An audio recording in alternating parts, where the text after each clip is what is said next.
एक ऐसी फिल्म जिसको इंडिया की तरफ से इस साल ऑस्कर में भेजा जा रहा है, लेकिन खुद इंडिया में रिलीज होने के लिए फिल्म में 11 जगह पे सेंसर बोर्ड ने कैंची चलाई है। 77 सेकंड का फुटेज उड़ा दिया और एक सीन तो इतना चुप गया सेंसर बोर्ड को कि 32 सेकंड से उसको छोटा कर दिया गया। आखिर ऐसा क्या दिखाया गया है इस फिल्म में? इतना डर किस बात का है कि फिल्म को रिलीज होने देने में शायद इसको बनाने से भी ज्यादा वक्त लग गया। फिल्म का नाम है होम बाउंड और ठीक अपने अंग्रेजी नाम की तरह इंग्लिश ऑडियंस ने इसका अनकट वर्जन देखा, ओरिजिनल वाला, और फिल्म को ऑस्कर के लिए चुन लिया। लेकिन हमें वो दिखाया जाएगा जो सेंसर बोर्ड चाहता है। और ये बताओ, बिना पब्लिक को दिखाए फिल्म को रिलीज से पहले ही ऑस्कर कैसे भेज दिया? मतलब फिल्म बुरी है, ठीक ठाक है, या फिर इतनी बेस्ट है कि सीधा इसको ऑस्कर में भेज दिया जाए? इसमें पब्लिक का ओपिनियन मैटर नहीं करता क्या? लग तो ऐसा ही रहा है। तो बॉस, पहली वार्निंग दे देती हूँ आपको, होम बाउंड दूसरी फिल्मों जैसी नहीं है। भले ही इसको मसान के डायरेक्टर ने बनाया हो और वो आपको बहुत पसंद आई होगी, लेकिन होम बाउंड अलग ही टाइप का सिनेमा है जिसमें 99% पब्लिक का पैसा बर्बाद होने के चांसेस हैं। जो थिएटर जाएंगे वो बोलेंगे ये तो फिल्म ही नहीं है, क्या दिखा रहे हो। लेकिन जो बचा हुआ 1% है वो लड़ जाएंगे, इस फिल्म को ऑस्कर तक खुद अपने कंधे पे बिठा के ले जाएंगे। शायद फिल्मों जैसी लगने वाली सबसे कम फिल्मी फिल्म होगी ये। वैसे एक कमाल की बात बताऊं, इस फिल्म को बनाया गया है न्यूज़पेपर में छपे एक रियल लाइफ आर्टिकल के ऊपर, जिसका सीधा कनेक्शन लॉकडाउन, कोविड-19 कोरोना वायरस से है। अलग अलग शहरों में अलग अलग शहरों के लोग फंसे हुए थे। जिसके पास पैसा था उसको दिक्कत कम हुई, लेकिन जो शहर ही पैसे के लिए गया था वो शायद वापस घर कभी नहीं पहुंच पाया।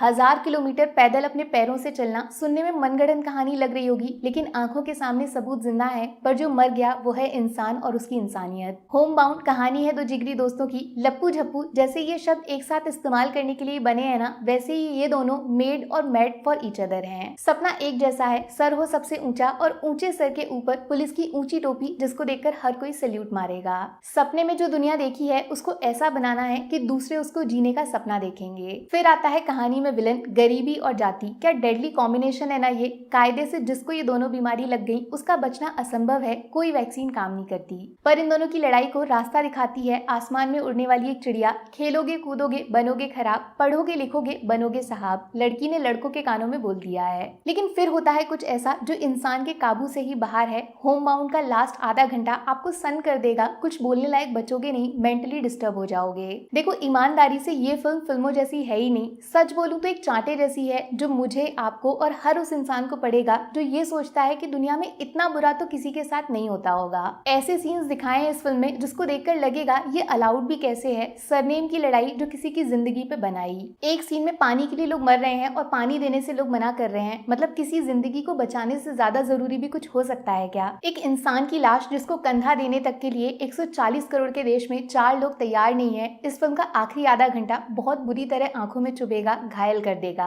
बहुत नेचुरल, बहुत रियल, बहुत कंट्रोवर्शियल फिल्म है ये, जिसकी वजह से ही इंडिया में इसका ओरिजिनल वर्जन रिलीज तक नहीं होने दिया। ऐसे टॉपिक्स छेड़े हैं जिसपे सिर्फ 11 कट्स लगे, मुझे ताजुब हो रहा है। शायद करण जौहर थे तो बच गए, वरना ये पूरी फिल्म 11 बार शुरू से बनानी पड़ती। गाँव की कहानी है, गाँव की राइटिंग है। शायद शहर में रहने वाले लोग इसको एक बार में समझ नहीं पाएंगे और इस फर्क को साबित करना ही इस 2 घंटे की फिल्म का मकसद है। इस देश में भी 2 देश रहते हैं। जो इस बात को गहराई से समझ लेगा वो फिल्म से फेविक्विक की तरह कनेक्ट करेगा, वरना पूरी फिल्म सर के ऊपर से जाएगी। 2 घंटे एसी में नींद आ जाएगी। और ये जो डायरेक्टर हैं, इनकी इज्जत इसीलिए बहुत ज्यादा है कि ये एक्टर चुनने में बहुत ज्यादा टाइम लगाते हैं। और ऐसा क्यों, उसका सबूत मसान में विकी और ऋचा चड्ढा की एक्टिंग है। और उन दोनों को कांटे की टक्कर दी है ईशान खट्टर ने। बहुत टाइम बाद किसी एक्टर की आंखों में उस फिल्म की कहानी नजर आ रही है। डायलॉग्स जितने पावरफुल, उससे ज्यादा दमदार ईशान का सन्नाटा है। विशाल जेठवा, इनको मर्दानी के बाद फिल्म ना मिलना बहुत बड़ा क्राइम है। और जितनी आसानी से फिल्म का सबसे मुश्किल रोल किया उन्होंने, आपकी आंखों में आंसू आ जाएंगे। जानवी कपूर तो आजकल आलू हो गई हैं, हर दूसरी फिल्म में फिट हो जाती हैं, लेकिन इस कहानी में उनका कैरेक्टर बाकी फिल्मों से अलग है और इस बार उनकी एक्टिंग पे कोई उंगली नहीं उठा पाएगा। तो दोस्त, होम बाउंड को 5 में से 3.5 स्टार्स मिलेंगे। एक्टिंग, सब्जेक्ट, लास्ट का आधा घंटा और स्पेशल क्रेडिट डायलॉग्स सुनने में आसान लेकिन जख्मी करने वाले। नेगेटिव्स, फिल्म थोड़ी सी स्लो है, सीन को फील कराने में टाइम लग जाता है और एंटरटेनमेंट कम है।